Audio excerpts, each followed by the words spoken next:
Okay, welcome back to the study hall, June 18th.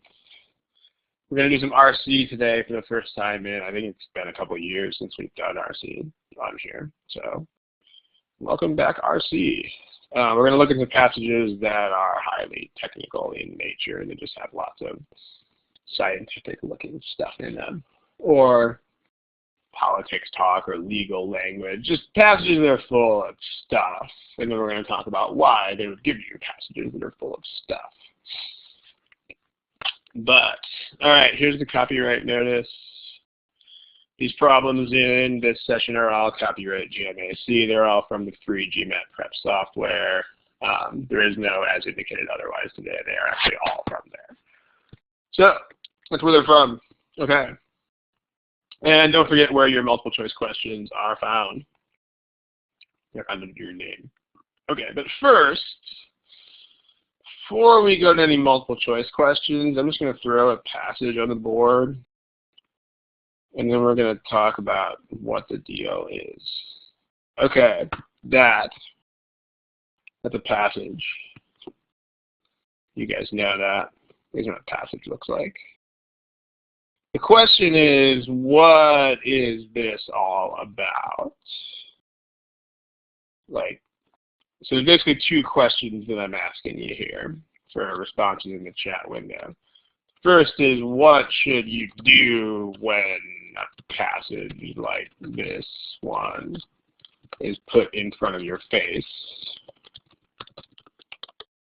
And why do they do this sort of thing? Like, why is it on the test in the first place? Does anybody have any thoughts about those things?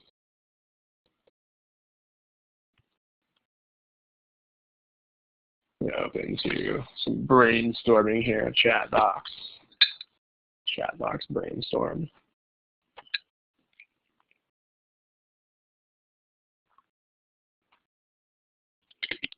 Okay, when you say filter through, what do you mean by that exactly?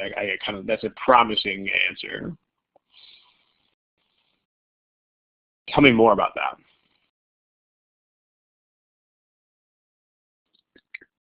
Okay, the gist. So, and then filter is, I kind of like that wording. Let me go ahead and put that on the board. Some other people are typing. We have a very quiet crowd today, apparently. Very introspective group. But I like this. I'm actually going to let me kill the words here. I wonder if people are being quiet because they're busy reading the passage. If that is the case, then don't do that right now. So here, no reading the passage right now. Okay. So I kind of like this. Filter. What do you mean understands the technicality? Depends on what you mean by that. That might be on point, but it might almost be the direct opposite of what you're supposed to do. So I'm curious, what do you mean by this? What does that mean? Maybe a little bit of explanation there.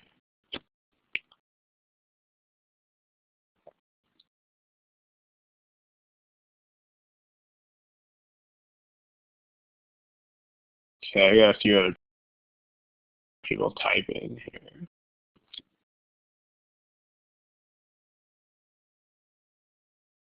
Okay, so that's better than I was afraid of. Because, all right, in English, when we say technicalities, this word means almost exactly the stuff that's not what you're saying and almost not the stuff that you are saying. Like, in English, technicalities means, like, the really specific stuff, not the overall gist. It's basically the opposite of overall gist. So, I mean, just make sure that you know that technicalities, plural, I mean, a technicality is one thing. But technicalities refers to the very detailed stuff. In other words, not transitions and not main idea, etc. Like you might have heard, if you read articles about legal cases, you might hear about people being acquitted of crimes based on some technicality. That means that there's like this little thing in the law that was some tiny, tiny aspect of legal procedure that wasn't followed, right, or something, and so they got off. You know, and that's what technicality is. So if that's not what you mean, then good.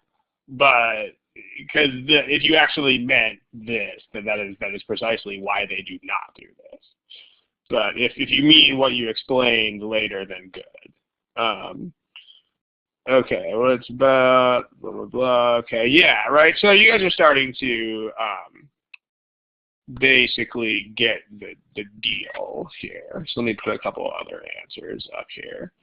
Let me take that one away just because I think you have the right idea, but again, the word's there. And then here's a couple others that people have read. I like this one. The idea was about what was the other's main point. Sure. Okay. Yeah. So you know what this test is for. Right. This test is for future managers, ostensibly, because it is the GMAT. It's for people who are going to be studying for MBAs and stuff like that. And I mean, if you asked me to give you a definition of what a manager is, I could do pretty well by using as a definition. I could just say manager is someone who doesn't have to care about details.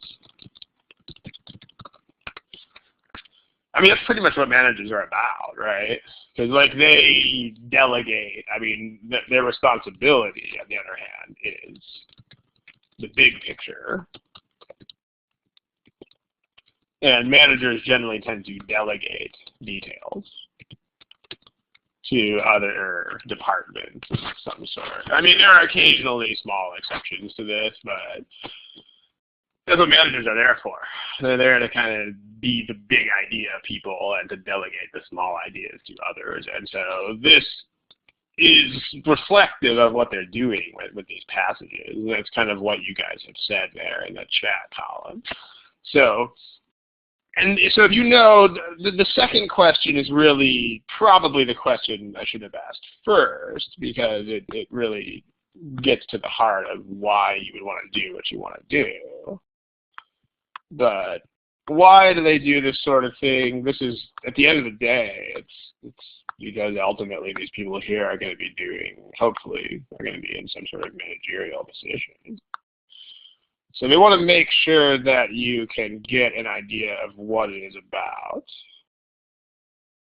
without the technical stuff. And I kind of like this comment as well.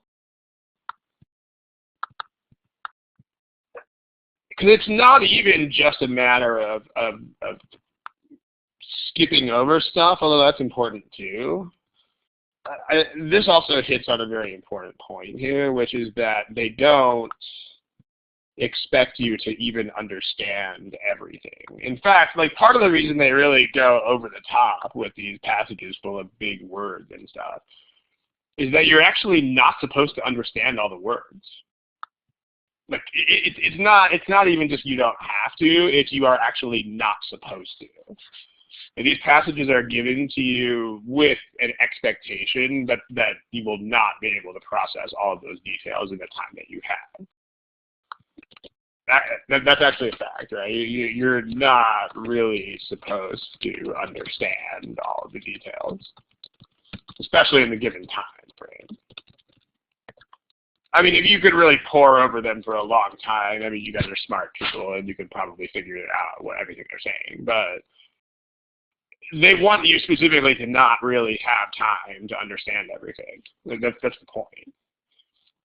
Because that also is a very, very, very managerial type of thing. I mean, if you, let's say, were some product manager at a very highly technical enterprise, I mean, you're going to get all kinds of engineering specs on your desk that have hundreds of pages of technical diagrams in them. Are you going to understand what's going on in those? Probably not really at all.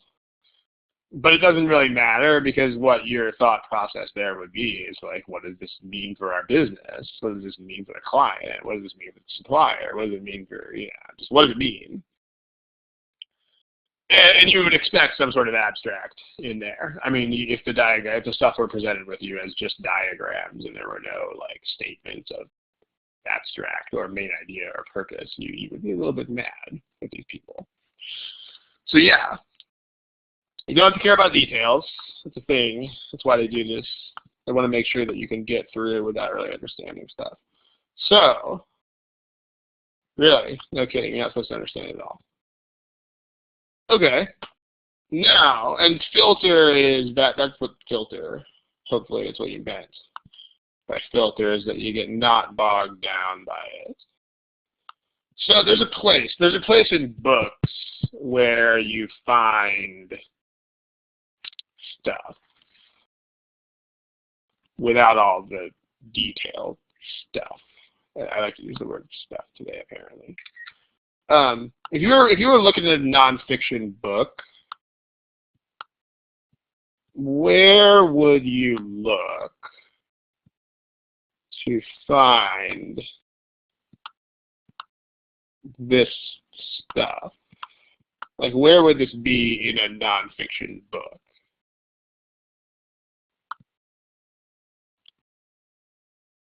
Where do you find this stuff?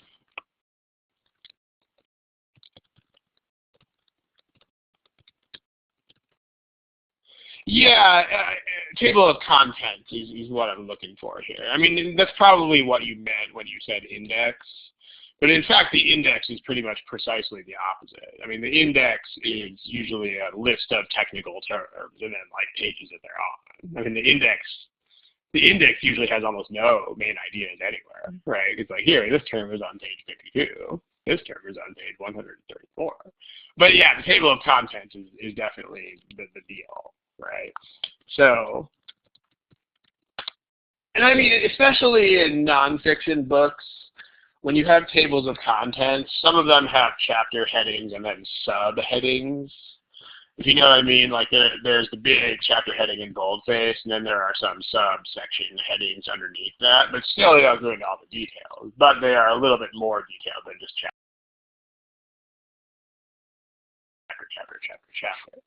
So what a good mentality to adopt here to do the right kind of job that you're supposed to do.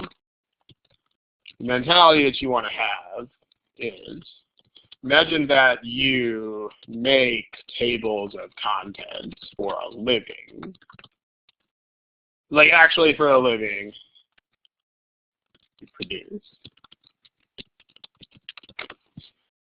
I think the internet is being stupid, so I'm going to be quiet for a second. Okay. There was some sort of sound delay there. There's these icons that it shows when the internet just can't keep up with me because I'm so fast. Just kidding. I'm not fast at all, actually. I'm very slow. Okay. Imagine that you make tables of contents for a living. I mean, this is actually a very good analogy, because if you were paid per table of contents that you made, you would not waste any time reading anything that you did not have to read, because you would want to make more money by making other tables of contents. So this is very far-fetched, and whenever I come up with these little thought experiments, they tend to be sort of far-fetched. But that's good in a sense that it'll keep it in your head. It's a very vivid image. Like, imagine that you get $100 for a table of contents or something. Then, well, you're going to want to not read a bunch of stuff that you don't have to read. So that's the point. We're going to talk about exactly how much of this text you really have to read here in a bit. It's not as much as you might think. But, yeah, good. All right, here's the passage. So how about this? Remember, you make tables of contents for a living. That's what you do. That's what you do with your life. Okay, so make one for this passage. And let's see if you can do it See what you can do in 1 minute. Not kidding. Actually, 1 minute. Go for it.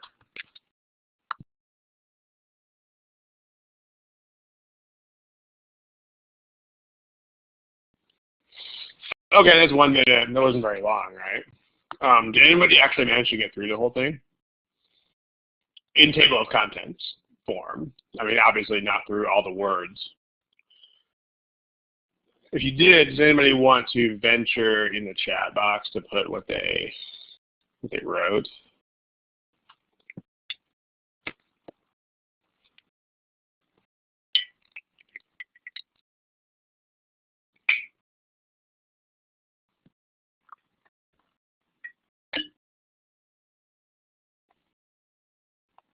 Got a few people writing. Only a few.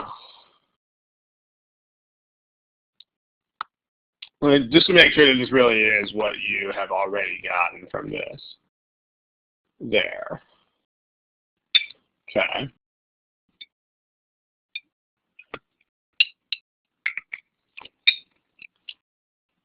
Pretty good so far.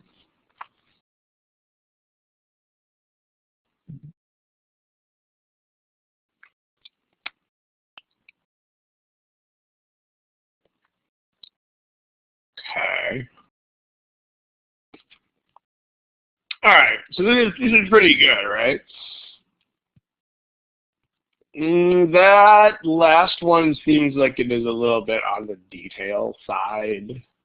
Like, is that the kind of thing that you're going to find in a table of contents, that last thing? The same belief that paid labor is helpful for women? Probably not.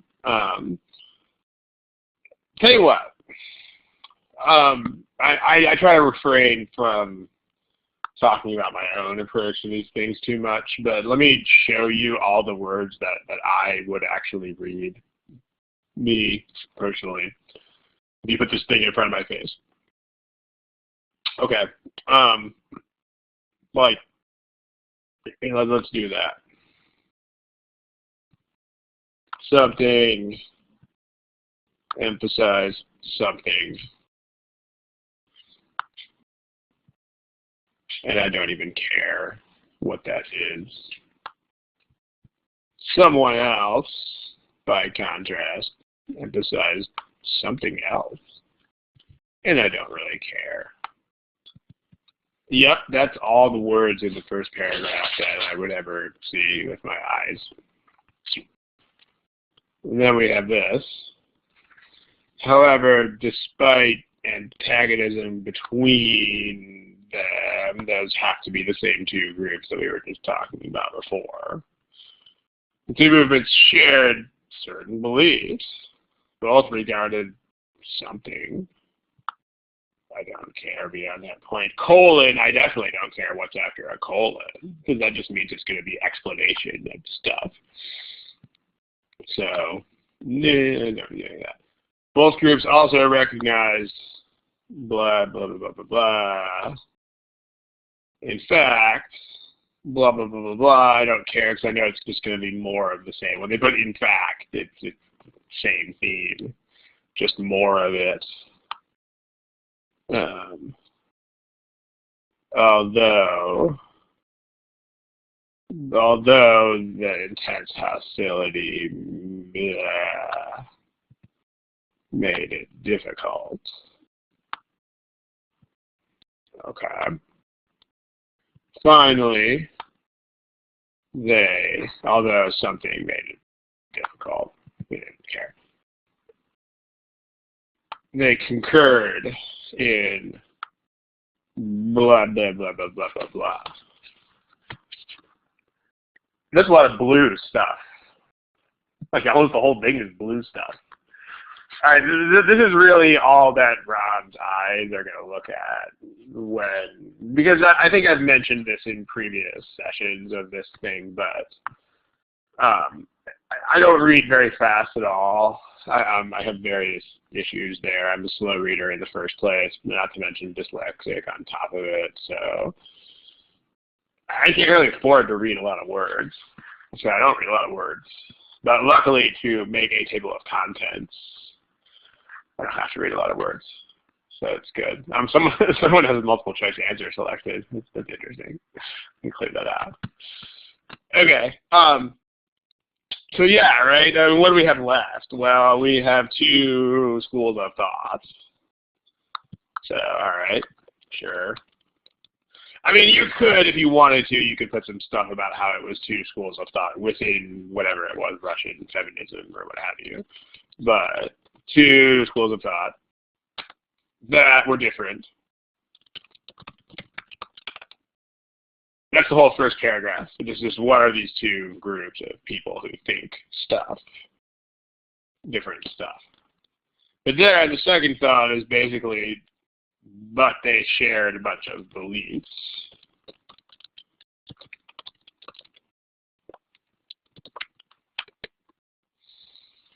All right, there you go. Table of contents. I mean, in an actual table of contents, of course, it wouldn't be as casual as that. It wouldn't say a bunch of and stuff. It would be like shared beliefs, ... But you get the point. So this is the basic idea. If you filter out all of the details, this is what you get. This is what's left in the pan, so to speak, if you boil off all of the details.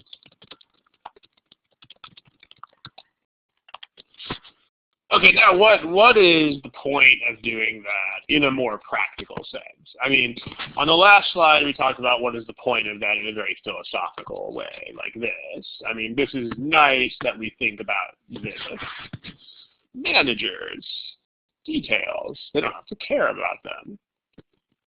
What do I call this stuff that I'm looking at? What do I call what? What do I call it? Do you want to give it a name? We can give it a name. We can call it Joe. I don't have a name for it. I mean, does it need a name? I mean, as long as you know what it is, right? I mean, you could call it table of contents meat. You could call it Joe. You could call it Pink Flamingo. I like to call things Pink Flamingo. You probably know that. I mean, this whole giving things names, it's not really terribly necessary for the most part. I mean, and I would avoid doing that, because if you start naming too many things, that tends to divert the focus of your life to naming more things instead of understanding things.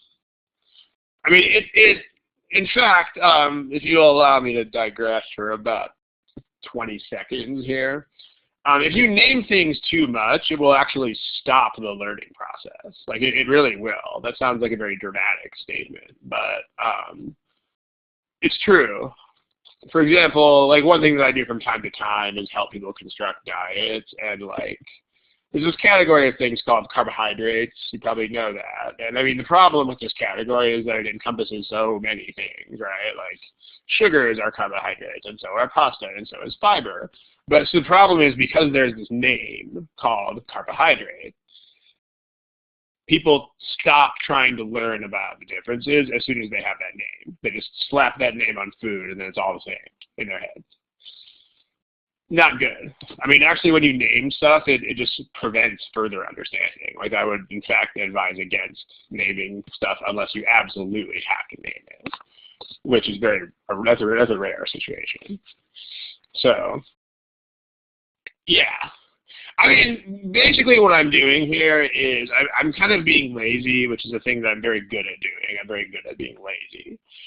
And these are words that when I see them, I understand what they mean right away. Okay, now this is a very personal thing, and this is probably not going to work for everybody, but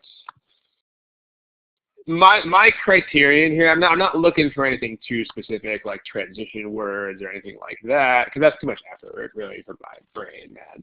Like what I do is I just do this. Like, if I understand words as soon as I see them, I'll read them. And if I don't, I'll skip them. Because I mean, as I mentioned before, I'm not a very fast reader, and I don't really like instantly see what technical stuff means. Like I would have to look at it for a long time. So like anything that I cannot immediately look at, I just don't look at. I mean, I just like if the meaning of the words does not immediately register, then I just move on. It's kind of like here's a really stupid analogy, but let's say I'm like pulling plants out of the ground. It's just kind of like only pulling the plants that come out of the ground as soon as I grab them. Like if there's any effort at all, if the plant sticks in the ground, I'll just leave it. It's kind of like that. That's a stupid analogy, but I think it's a decent one. Okay, so I mean, if some of you guys, what I mean is that if some of you guys are better than I am at faster understanding of technical stuff, which I'm sure a lot of you are, then you might need a different way to do this. Because like I like a lot of people who come to these study halls are tech people, engineers and such like, and I mean those people are probably very good at understanding details when they first see them. I'm not, so I can just be like, whatever, man. If I don't understand it, then blah blah blah blah blah. But take what works for you, leave what doesn't. Basically, that's the deal. That's what I do with my life here. But okay. Yeah, basically. But here, I mean, tell you what. Let's say that you.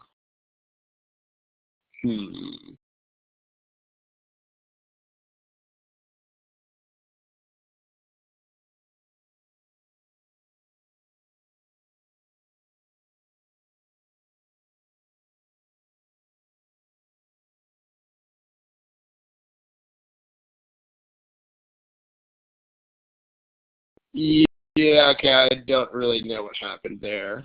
What was the last thing that you heard me say?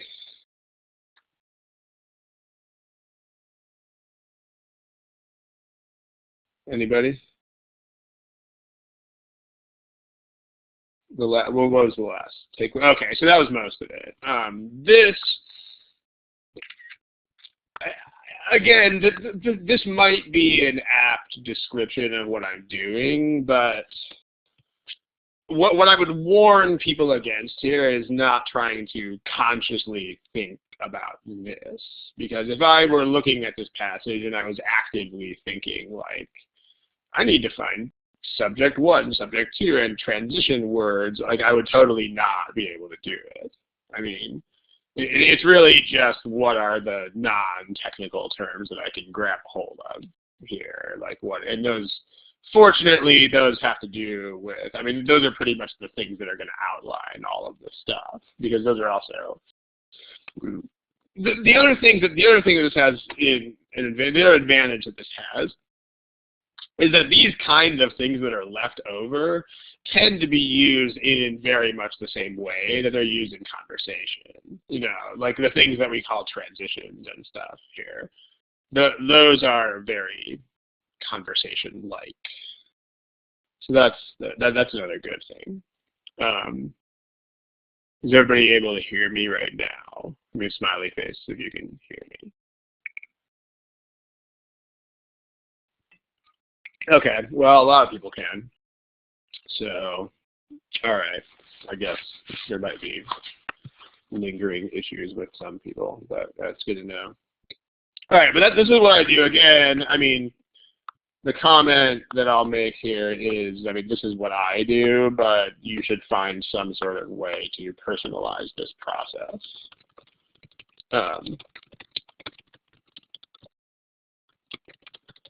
That's my way to do it. It's not necessarily the same as your way, but that's the thing.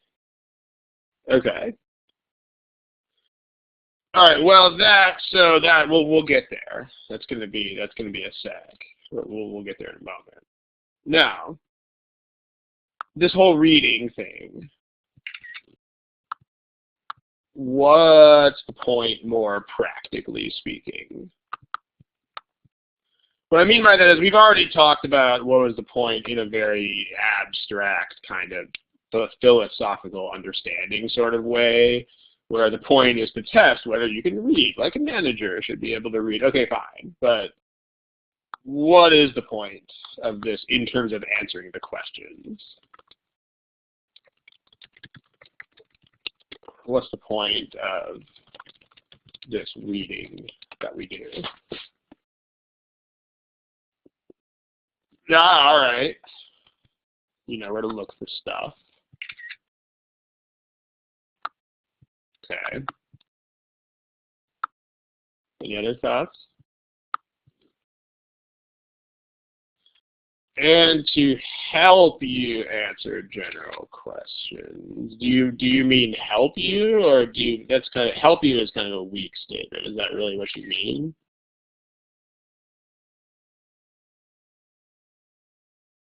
Okay, that's better.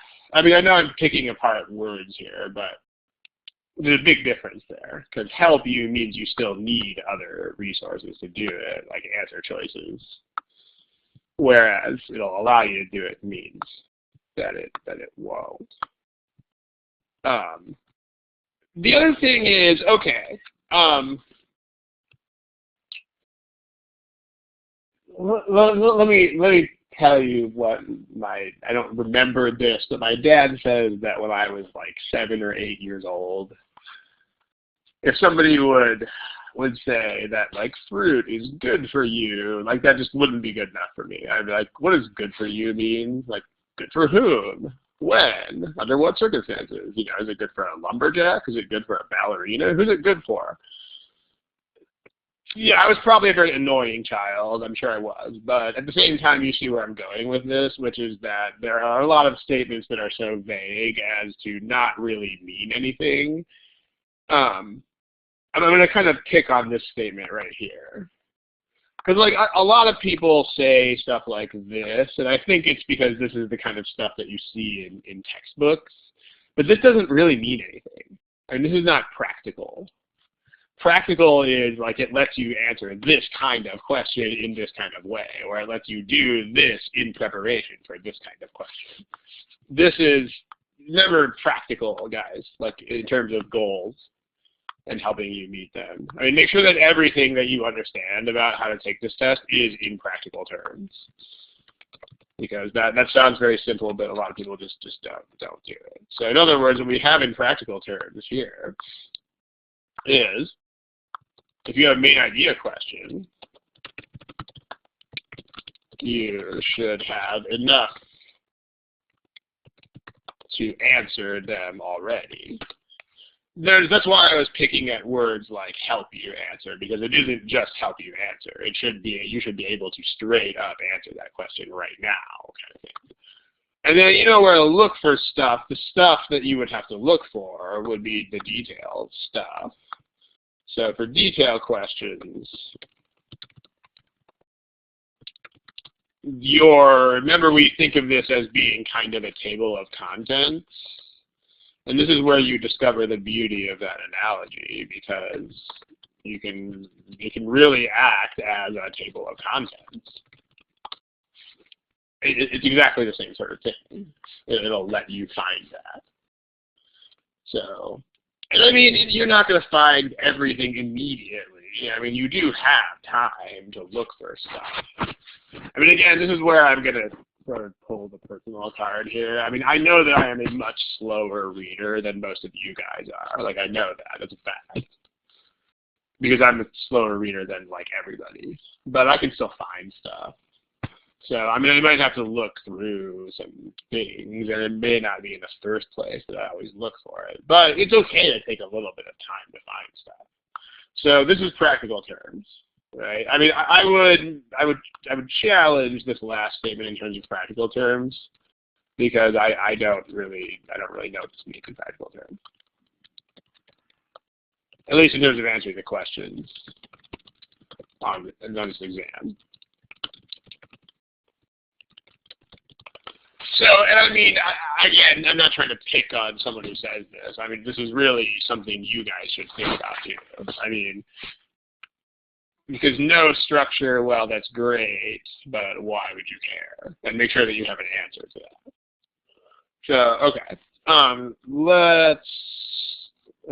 Let's talk about that, by the way. Let me go ahead and answer this. I'm going to here. Next page. Here's that summary that we just had. These are the benefits of that sort of accelerated reading type thing. Now there's this question.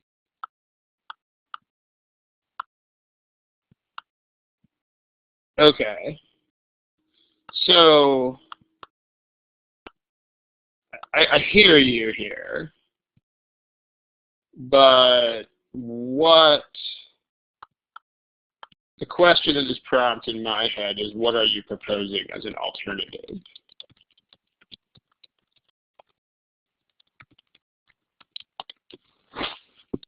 And I mean, this is directed at the person who originally wrote that, but it's also anyone else who is thinking along the same lines is welcome to respond. The original question came from Shanti.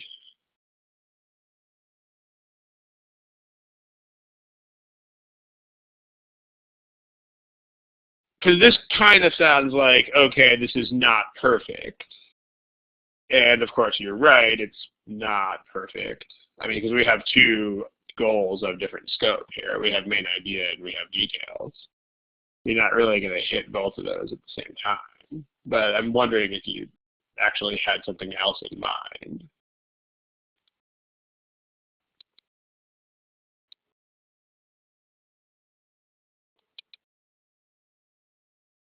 So let's see. I think you were typing stuff, but there it is. Okay, so yeah, I mean, this is the other thing that, remember you have to do something. I mean, I know that sounds like it's very obvious, but people have this way of not liking options, but not having other options. It's interesting. I mean, the critical thinking side of this is a good thing. Like, it's always good to be critical and skeptical of stuff and looking for improvement. That's always good. But at the same time, you know, just make sure that you make sure that you don't do too much of that unless you actually have some sort of alternative in your head. So, I mean, I see this especially on the quant section where people are like, just so in general, just there's a little bit of a digression, but beware of this mentality, kind of in life too. But for example, on the quant section, someone will be contemplating something that's a fair amount of work, let's say long division, and they'll say something like this. I don't want to do that because usually it's because I think it'll take too long, but it's something. It's some sort of reason not to do it. I mean, the biggest thing here is do not ever think this. Do not ever think this at all unless you have another way, unless you have another approach already in mind. Like, just don't do it. I mean, it's weird because I see this so often, and it's very weird to me. There's people who have exactly one method in mind, and they talk themselves out of it anyway. It's kind of weird. I mean, if you got one method, you should just do it. And that's kind of how, I mean, in life, the same thing is true. If you don't have an alternative way of doing something, then do it. I mean, that's actually all that time management really is here, too. But if you have an alternative, then go for it. But otherwise, okay. And then the other thing is this. Okay. Now let's talk about this other thing.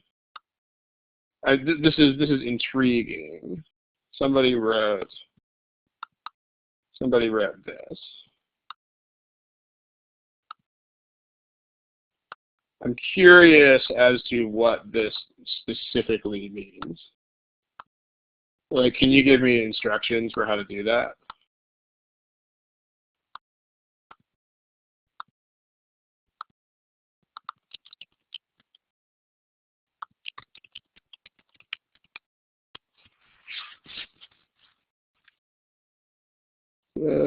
starts with passage. Yeah, okay, so move through I think is answering the point we made before, so that's legit.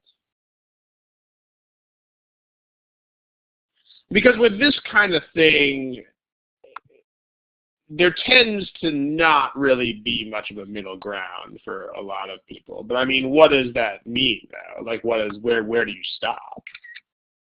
I mean, because what this is, I mean, I know I'm probably annoying you on purpose right now, but what I mean here is that it's very hard to find this middle ground. I mean, like, 'cause what you're proposing here, without explicitly saying it, is you're proposing some sort of intermediate between this overall table of contents that we have here and everything. So the question is how to define that, and I'm not really, or how to do it. I'm not really sure.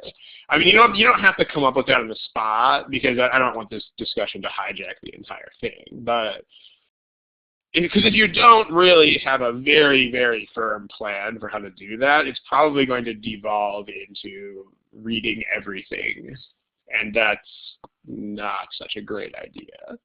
I mean, the other thing is also, remember that you're only going to get 3 or 4 questions per passage. I mean, that's the other big reason to do this, is probabilities, just pure odds. I mean, think about it. I mean, the best argument against, well, there are 2 very good arguments against doing anything more detailed than this, even a little bit. So hear me out here. The first is more details equals less understanding. I mean, yes, it really does. This is a fact. This is an uncontested fact. Like, if my friend tells me, dude, there's traffic, so I'm going to be late, then I get her point, because, dude, I can't not get her point. That's all she said. Whereas if she is like, okay, this truck full of tomatoes just turned over on the road in front of me, and there's tomatoes everywhere on the road, and other cars are slipping on them, and another car ran into this other car, and so now they're clearing out the lanes, and there's this tow truck, and blah, blah, blah. The more of that there is, the less likely I am to understand that her point is I'm late because of traffic. The more details, I mean, it might be an entertaining little story, but the more of that there is, the less likely, and definitely the less obvious the main point is. So, where did you do some RC questions yesterday? Out of a book? There you go. I mean, the questions in the software will pick and choose from those and give you 3 or 4. So, that's how that works. Okay. Now, you probably noticed that of your 5 to 6 questions, there were probably a couple that were way similar. Like, they were like almost the same question, but not quite. So that means if you had that on the exam, you're not going to get more than 1 of those. So yeah, the actual exam should not give you, I mean, again, you shouldn't be counting questions anyway.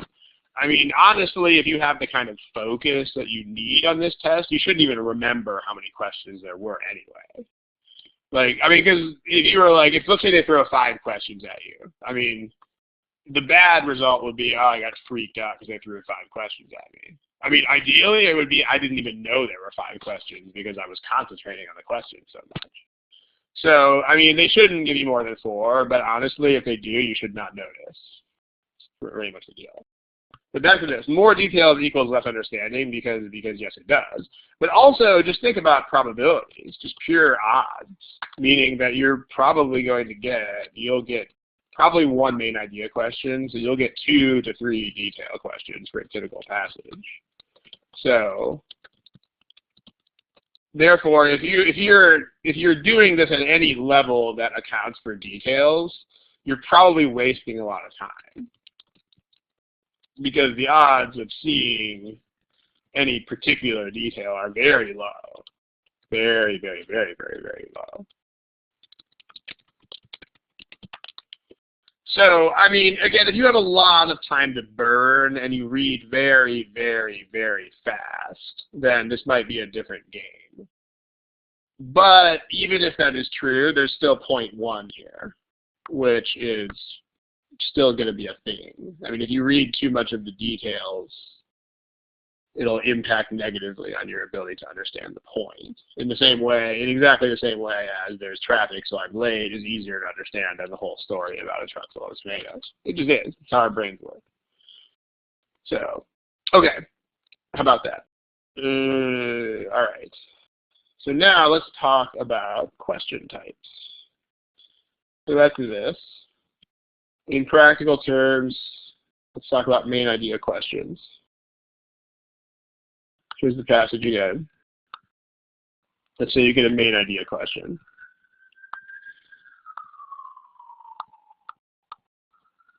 Let's talk, well, I'm going to put one on the board here in a sec. Here. What do you think? So using your polling tools, give me an A if you think the answer choices will help you answer the question. I just cannot type today. Give me a B if you think that basically, well, that the answer choices will neither help nor hurt you. Not impact my ability to answer the question at all.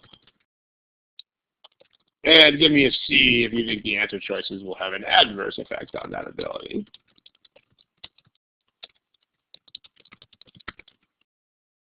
Harder to answer the question. Okay, what do you think?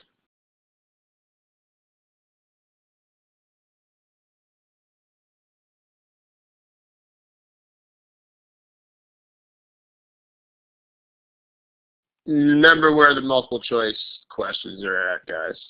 Questions are, multiple choice options are here. They're underneath your name.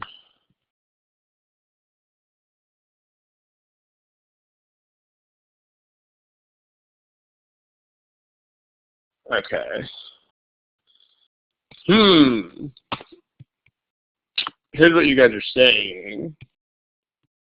Interestingly, these were all about equally popular until the last few people all put B. But so let's say you're about to meet somebody, and you haven't met the person yet, and your friend is like, "Dude, this person you're about to meet is super weird, sketchy, weird, strange person." I mean, what's probably going to happen? Assuming that you respect your friend's opinion at all, even a little bit, what will probably happen when you meet the person?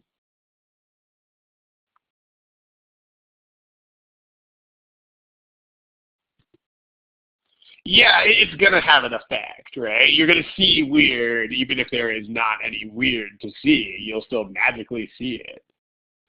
It's called the power of suggestion. I mean, in most parts of life, it is a good thing. It's the reason why we do not have to explain things to each other all the time in excruciating detail. That's because of this. But in terms of that kind of independently forming opinions and stuff like that, not a good thing. Right? But it'll happen, right? Like, oh, this person's talking a lot. That's weird. Oh, this person's not talking. That's weird. Like, weird. It's going to be weird no matter what. Or I'm sure that you guys all know somebody who just goes around thinking everyone hates them. You know, even if it's honest, constructive feedback. Oh, dude, hate. And they just see hate everywhere, even if it isn't there. That's a thing. It's not a thing with details. Okay, like right now I'm wearing a shirt that is black. If I was not in the room yet and somebody was like, "Ron's wearing purple shirt," and then I walked in, you would be no more likely to think my shirt is purple. You'd be like, "Dude, it's black." But in terms of abstract ideas, it's super easy to be influenced by that. So no, the answer you should be giving me is this. In fact, this is the choices are pretty much the only thing that makes main idea questions hard, because they can sing songs to you and you will listen to the songs. Really, they are. The choices are like the thing that makes main idea questions hard. They're kind of the only thing that does. Because remember that you've gone through the passage. You should be equipped, right? Remember that you're reading, where reading is in quotation marks because it's not really reading. It should, at least in an ideal world, it has already equipped you with exactly the understanding necessary to answer main idea questions. Yes, it has.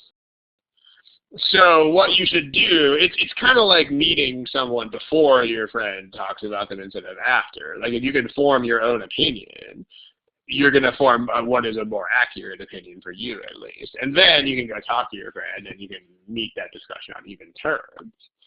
So what you should do is, you should know, as soon as you notice that it's a main idea question, you should physically cover the answers with your hand. Yes, you should.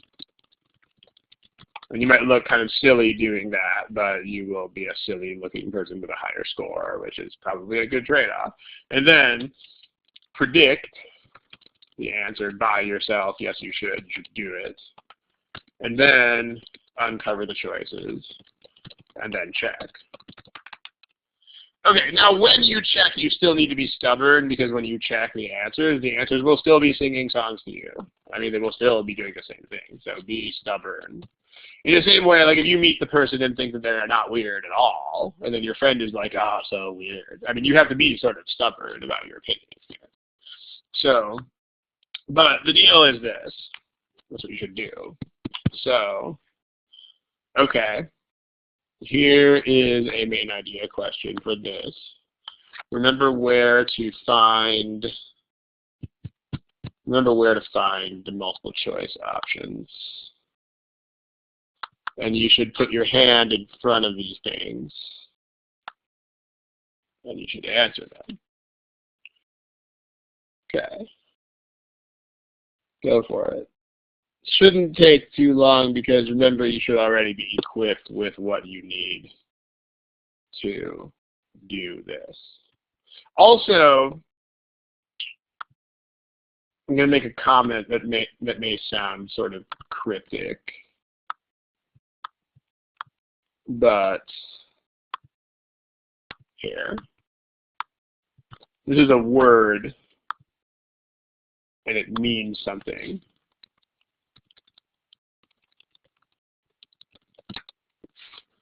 If you don't know where I'm going with that, then you will soon find out. Go ahead and give this a shot.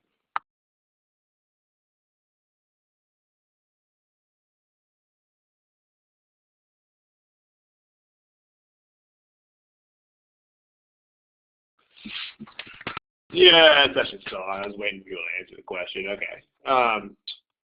So pretty good here. Actually, very good. If you don't have an answer to this, you should pick one. It shouldn't take forever long, but I'm going to give you like 5 more seconds to pick one if you don't have one yet.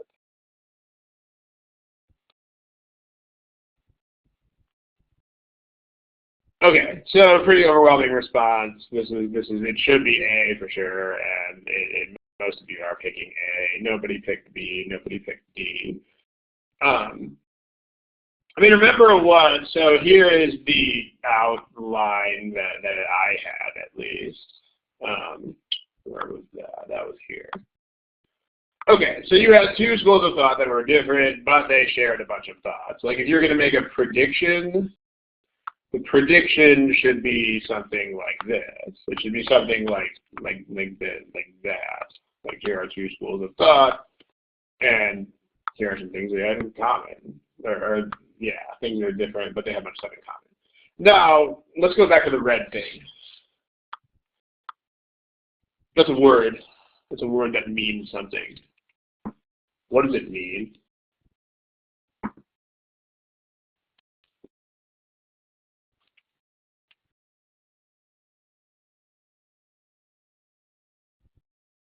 Okay, that's what it means. Now, what does that mean in practical terms? Like, main means that you have to. It's more about what you have to not do than what you have to do.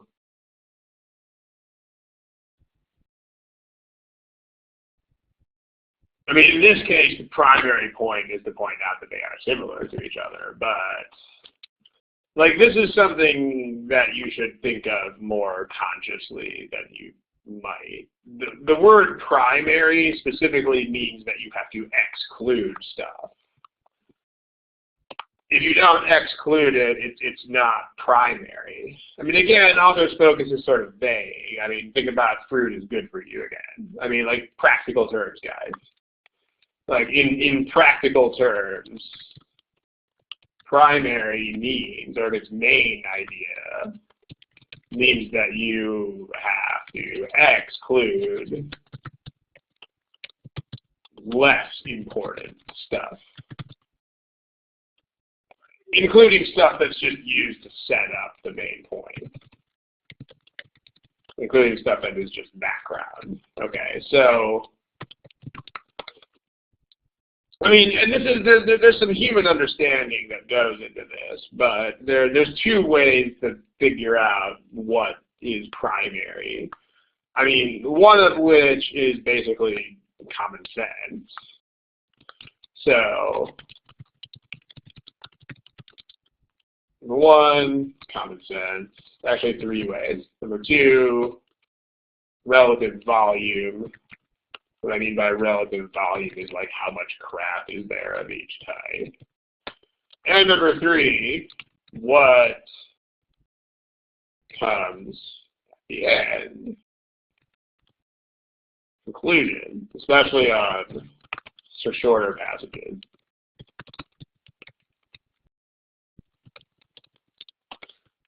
Okay, what I mean by common sense is like imagine someone gave you the same kind of structure, but they were just talking about things in everyday life. Like for example, let's say that I did this. I was like, okay, so yeah, all right, let's say obviously Miami and Toronto are different. Blah blah blah blah blah blah blah. Okay. But then I'm like, but there are actually lots of things that are the same about them. Blah, blah, blah, blah, blah, blah, blah. Okay, I mean, what is my point?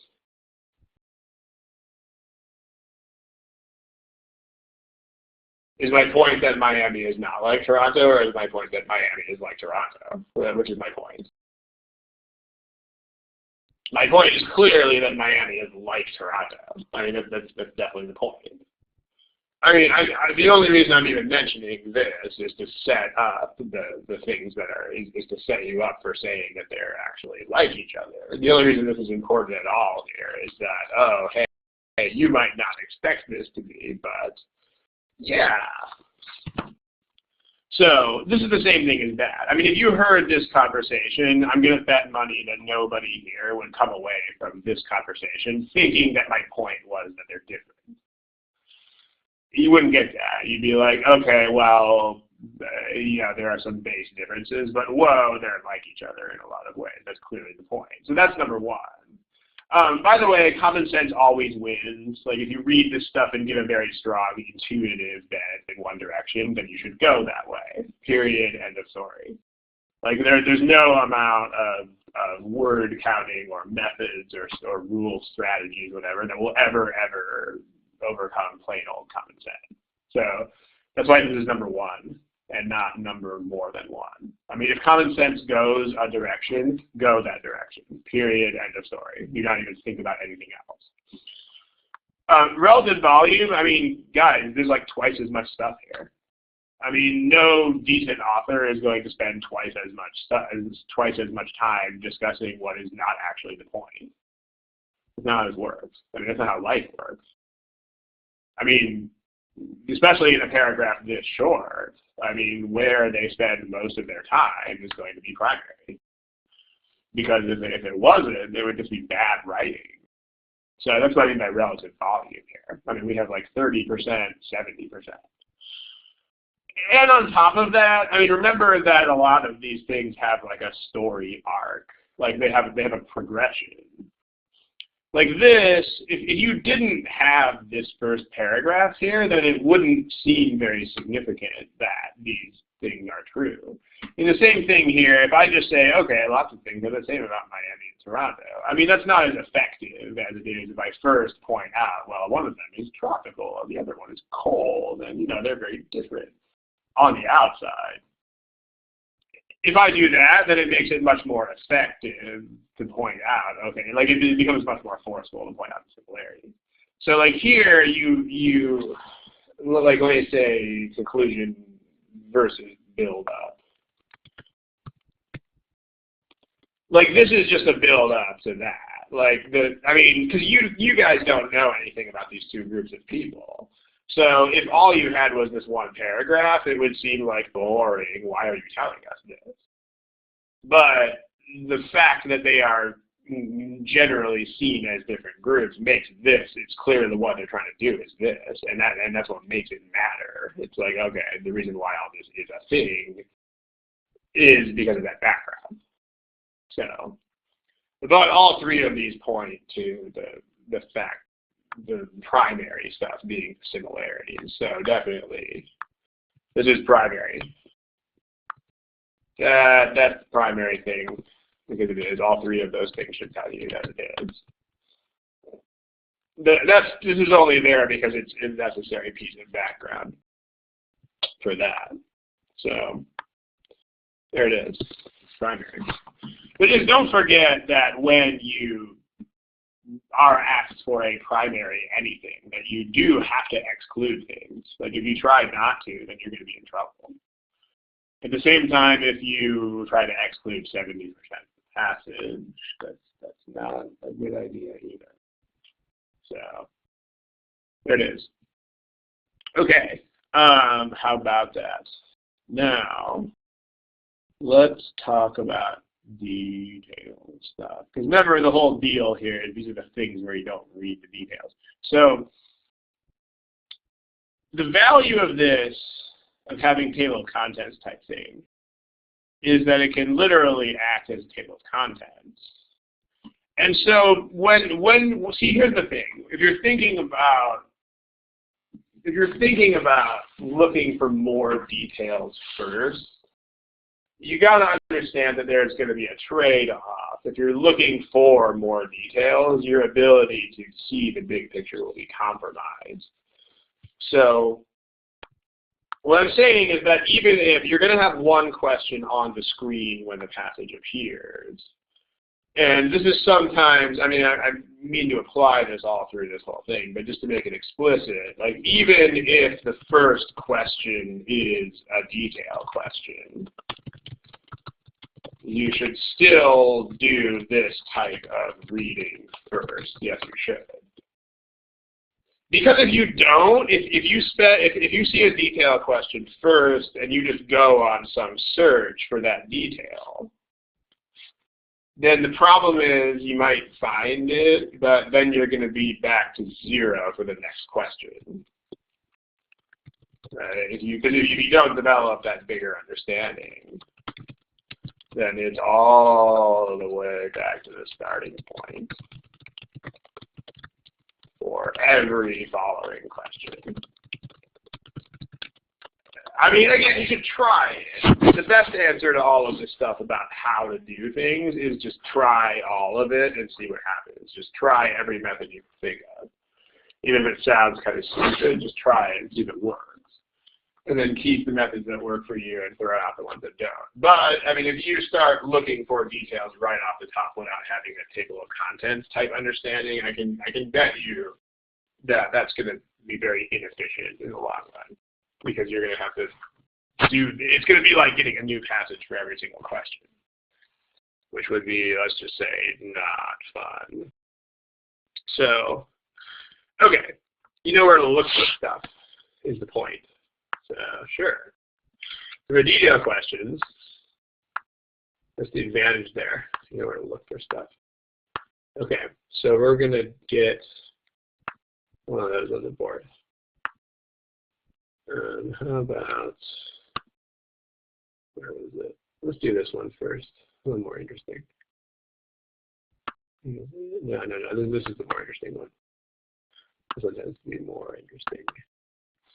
So now you should know where to look for this, at least roughly. Notice there's the word "and" here.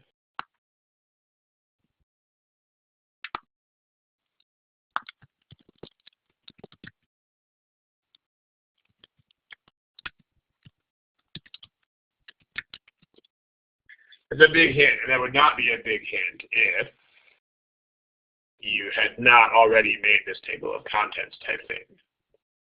So go for it.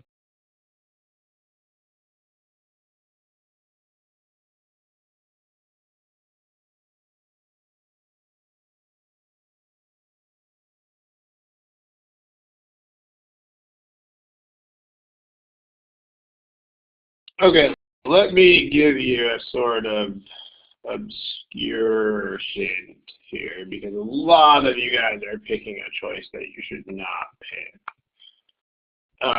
Here's a thought. Let's say, thought experiment. You have eyes, but they work, you're not blind, but you don't know English. Which answer would you pick? Don't pick it here. Don't do it. There should be a lot of you changing your answer. Go for it.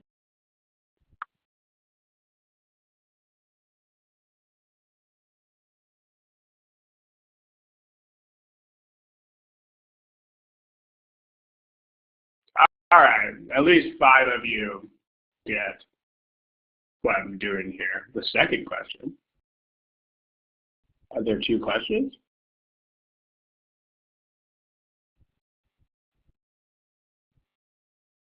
I only see 1 question. That's a thought experiment, man. It's an experiment of thought. You imagine that your eyes work, but that you don't know English. But that you can recognize letters and patterns and stuff in the same way that, like I don't know Chinese characters, right? But if I have eyes that work, so I can see the same Chinese character and realize that it's the same one. That's kind of where I'm going with this. But at least 6 of you have already totally gotten the message of this. So here, I tell you what. If you know where I'm going with that, where am I going with that? Which is the answer that you should not pick. Don't do it. Do not pick C. Don't pick C. Don't do it. Don't do it. Don't do it. Because here's, okay, the deal with choice C is if I just don't know English at all, like I said, I don't know Chinese characters. I don't know them. If you wrote this passage in Chinese characters, then without knowing any of the Chinese characters, I would be like, hey, look, I see these Chinese characters, and I see the same or almost the same Chinese characters, and then I see this exact set of Chinese characters, and I see the same Chinese characters here. Don't do it. This will never be the correct answer. They will not do that. I mean, they only call this part of the test. You know what they call it, right? They call it reading comprehension. That game is not a joke. Like, it's not reading, recognizing words. It's not. It's reading comprehension. They want you to at least know what the words say. And the answer was something like this. You would not even have to know what the words say. You would just be like, oh, Chinese characters, same Chinese characters. I guess that must be the answer. Nope, not how it works. I mean, it's important to realize this because it will never, ever work like that. I mean, if they can change the words, they will always change the words. Like, the only time that it's ever acceptable to have the same words is if you cannot possibly change them. Like, if there's no other way to say that at all, then, yeah. I mean, same words is only acceptable if it's not possible, or at least very inconvenient or awkward to change those words. For example, you can, like, if a choice says the U.S. Supreme Court and the question and the passage says the U.S. Supreme Court, that's fine because there's no other way to say the U.S. Supreme Court.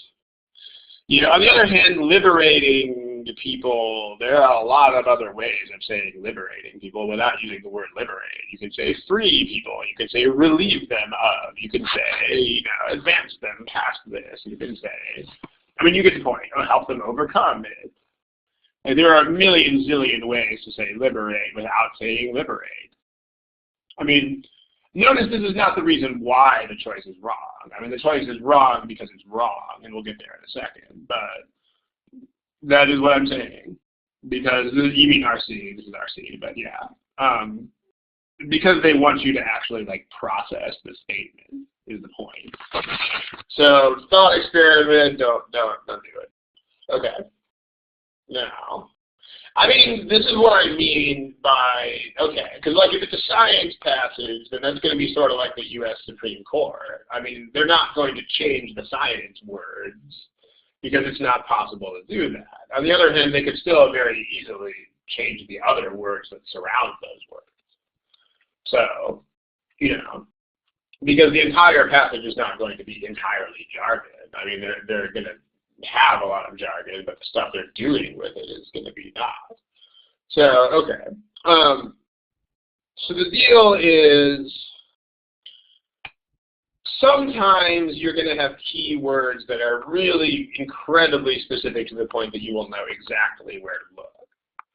Okay, if that's great, then great. Like, if the keywords are incredibly specific, then you'll already have, like, a tiny section of text to check. So just read it. Okay, now, if they're a little bit less specific, then skim through choices to see what they contain. So, like, if we look at this, because the problem is that this entire paragraph is stuff that they agreed on. So, we kind of need to do that. Yeah, the last, like, 5 minutes was about why C is wrong. So, I mean, if you were here for that, hopefully. That is what I'm saying. That was the point of the thought experiment, too. Okay. Because, you know, they want you to read the words and understand what they mean. I mean, they don't want you to read all the words, but they want you to when your attention is called to them. Okay, so we have, like, just glance through the choices and see what they have here. There's some stuff about achieving equality. There's some stuff about achieving aims, I mean, there's a lot of stuff about achieving goals. And then there's roots, and there's, like, other countries. I mean, you might already know they're not talking about other countries. So this is enough to get rid of that. But if not, I'm going to look. So this doesn't look like any of those. This kind of stuff doesn't really look at that. Doesn't look like that either. This is specific stuff that they advocated. None of this is specific stuff that they advocated. And then, all right, so now this is more general stuff. So this is the one that looks the most like what's in the choices. So what you want to do is you want to explain this to a 9-year-old, how would you explain that to a 9-year-old?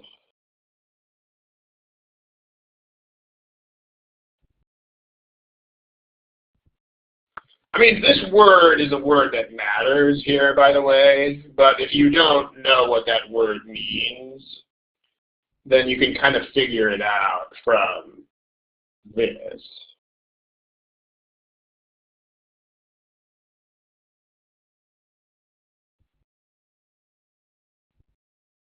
How would you explain that to a 9-year-old? Yeah, that's what it says. It says that the women's cause, these people, I mean both sets of people, agreed that the cause of women was less important than the overall situation of the Russian population.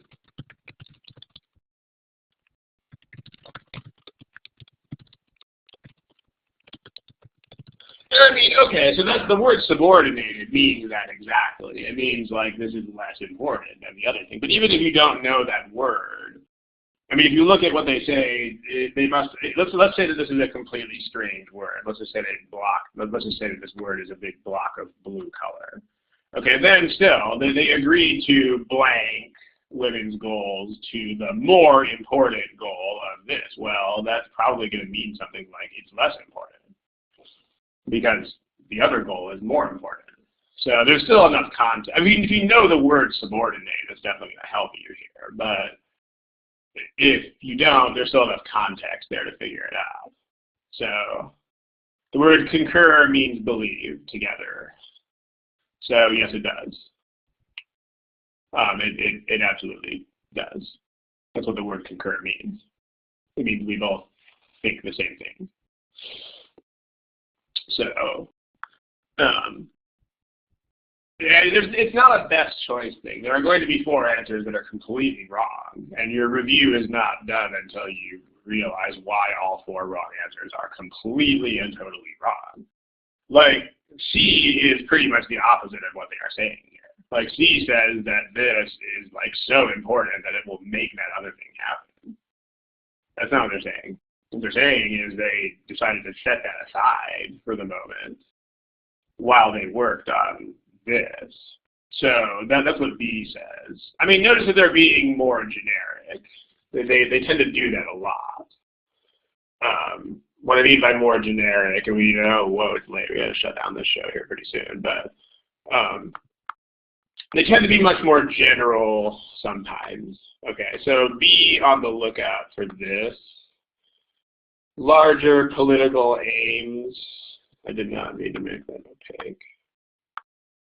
This is a common thing that they do on these things, just so they can change the words and make sure that you understand or recognize the same concept in different words. Like that's that. It's just a more generic form of it. So, but if you have eyes that don't understand English, then you can't do that. That's the point. Thought experiment. And you have to actually know English to be able to do that. So one common way of transforming words. They don't do it every single time, but one common way of transforming words is to change them into a more general form. Like here we went from liberating the entire Russian population as opposed to women, and they took that as, I mean, that is a form of larger aim. So, yeah. What is the wordy paragraph? You mean like the original text is the wordy paragraph? I mean, if that's what you mean, then sure, because it's gonna. I mean, yeah, it'll be closer to the explain to a 9-year-old thing. So, but that's what you should do. I mean, the point of doing this, by the way, there's 2 points of explain to a 9-year-old. The first is, if you can't do it, then you should think a little bit more about what those words mean. But second, if you can, then you won't be stuck in the same words anymore. So yeah, you will have to go back and read, but the point is, again, you can use this as a table of contents. Like, because you did the original reading, you know that you can ignore all of paragraph 1 when you have and here. Because according to our original reading, we know that all the points of agreement are in the second paragraph. So, I mean, are you correct that we still have to read some text? Yes, you are. You know, I mean, you're still going to have to read words, but you don't have to read as many words. Like, if you didn't have that table of contents, you would have to pick fruitlessly through the first paragraph before you got to the second paragraph. So you're still saving time. I mean, you're not going to have a laser that will take you directly to the right part of the passage instantly because, you know, the test is challenging, but it'll be better. Yeah, no, that's totally the point. You shouldn't do any detailed reading at first because you're going to have to go back and do it anyway. Exactly. So you should not do it twice, but you can just do it once.